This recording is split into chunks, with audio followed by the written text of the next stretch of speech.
we're going to turn to page number 70 in our hymnals. If you would turn to that page, please. We sang this hymn last Sabbath up at Fellsmere, and it occurred to me to go through this hymn. I mentioned in last week's, when we were singing last week's hymnal leadership there, that I said that this song, I mean, other songs have the same thing. I'm not saying this is more than the others. But this one has a particular set of qualities about it that seem to give it the idea that you could create many sermons out of this one hymn. So if you would turn to page number 70 in your hymnals. And I have the words put up here for it, but I also want to go through it like line by line. Not too big of a detail, but because I want to focus on 4 key words for us to concentrate on. 4 key words that I want to present to you, or you should have. I hope by the time this is done, this message is done, you can have 4 words to keep in mind in your notes of why, or what I'm trying to highlight out of this particular hymn, okay? There could have been many more, but I chose these 4. All right, in verse 1, it says, "Oh, give thanks unto our God, blessed be his name. His mercy shall always endure, and his kindness never fails. Let Israel confess to God, his mercy always shall endure. Let Aaron's household now repeat that his mercy never fails." Now, if you will go, please, this hymn comes from Psalm number 118. So would you all turn to Psalm 118, please? We're going to spend mostly all of this sermon that will be in this one psalm. I'm going to refer to other verses in other places, but we're not going to turn to them. We're only going to stay with Psalm 118 for this message. And so, in verse 1 that we just read, that verse comes from Psalm 118, verses 1 to 4. And the very first line of Psalm 118, verse 1 goes, "Oh, give thanks to the Lord, for he is good." This is from the New King James Version. "Because his mercy endures forever." I'm not going to read all the verses in the Bible. We're going to read the verses in the song, but I wanted to highlight those concepts, the concept of mercy. To me, the very first word, the first key word that I want us to remember concerning verse 1 of the hymn is mercy. And here we see this, "Give thanks to the Lord, for he is good, because his mercy endures forever." If you remember Pastor Chuck's message last Sabbath, he talked about the woman committing adultery. Remember John chapter 8, and how the Pharisees brought her along and was accusing her, and they were going to stone her, and how Jesus had them think about what they're really doing, and he said, "You take up the stones and be the first one to cast at her." They recognized they were sinners as well, so they didn't cast the stone. But what did Jesus say to her? He told her you are forgiven, essentially, and go and sin no more. I don't condemn you, Jesus said. And then Pastor Chuck had us look at Matthew 23:23. And in verse 23 of Matthew 23, Jesus is talking to them about tithing, but Jesus is emphasizing the idea of the weightier matters of the law. And the 3 items that were mentioned were judgment, mercy, and faith, that he wanted those 3 things to be highlighted of what we're involved with in our relationship with God and keeping the law. All the law is based upon those 3. So in this word that I want to emphasize for verse 1 comes with this idea of mercy. Mercy is part of God's great way. And so let's go to verse 2 in the hymnal. And it says, I called upon the Lord my God. In distress I cried. He answered me and set me free. Put your confidence in God. How many of us have stresses? Do any of you have stresses? Do you go through life and, oh, everything is fine. Oh, everything's a lark. Oh, it's just lovely. Do you ever have stresses? So I called upon the Lord. In distress I cried. Oh, please help me. And he answered me and set me free. Put your confidence in God.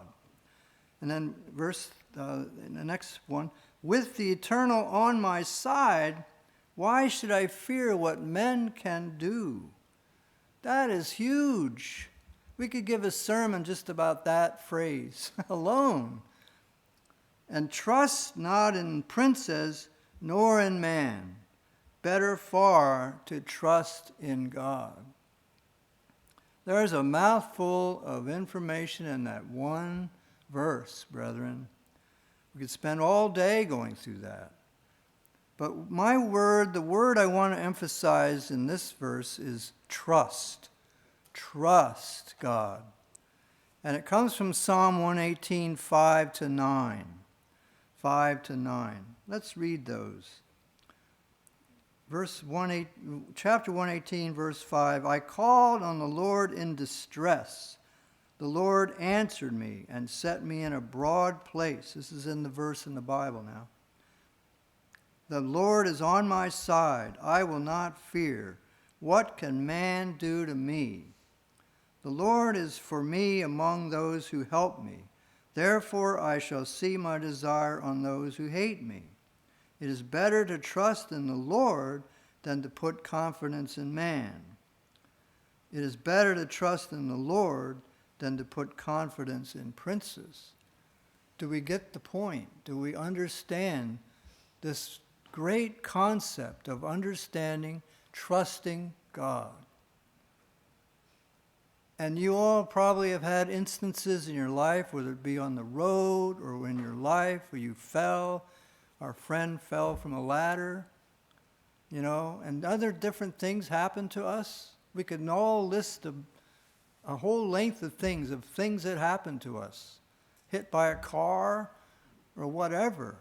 We trusted God. He delivered us. So do we understand that? We're coming to understand. Little by little, we trust our Father in heaven. And so let's verse 3 now. All nations compassed me. They compassed me like bees. But the Eternal is my strength, and in his name I cut them off. Open the gates of righteousness, where all the righteous enter in. And I shall not die, but I shall live, and shall tell of all his works. In Psalm 118, this comes from verses 10 through 18 of that psalm. And verse 10 says, all nations surrounded me, but in the name of the Lord I will destroy them. It reminded me, this verse, when he talks about open the gates of righteousness, where all the righteous enter in. I remembered the concept of the pearly gates. Remember my series of messages about the pearly gates? In Revelation 21, it talks about those gates. And the gates, when we enter into to eternal life, however that's to be described, that's what it reminds. Open the gates of righteousness where all the righteous enter in. Don't you want to enter into that time when that's a whole new world tomorrow in the government of God? That's why we're here, isn't it? That's what we're looking forward to. And the word I want to focus on for this particular verse is tell. The word tell, in the last line, it says, and shall tell of all his works. Telling this message is part of our Great Commission that Jesus gave to us. Jesus told us that the commission of the disciples is to preach the gospel into all the world. So our job is to tell the world about this wonderful good news. Jesus did that. And so we have to do that in our own way, however we can. Support the work, support the message going out, be telling it what we can. I have a hard time with this, I must say. And I'm trying to pray to God and ask for help to know how to say his truth in a right kind of way, in a balanced sort of way with the world, to speak of it more openly. I remember one time I was renting a car going to the feast, and I got the car and get the keys to go to it. And where are you going? I'm going to the Feast of Tabernacles. Just tell the guy, That's cool, man. I love doing that. But most of the time I'd hold back. I don't want to tell him where I'm going. No, I'm going to the Feast of Tabernacles. Just tell people instead of hiding it, Anyway, verse 4 of page 70. By the way, the title for this message is the title of the hymn, "Oh, give thanks unto our God." So the fourth verse says, "Oh, give thanks unto our God, he has answered me. He my salvation has become, he the chief cornerstone. He by the builders was refused, he was rejected by his own." We know who that's talking about. That's Jesus Christ. He was rejected of his own. God is the Lord who shows us light. Blessed be the name of God. So the word I wanted to focus on for this particular verse is the word light. We're to be lights to the world. This set comes from Psalm 118, verses 21 to 27. And it's in verse 27, the first part of that verse says, God is the Lord. He has given us light.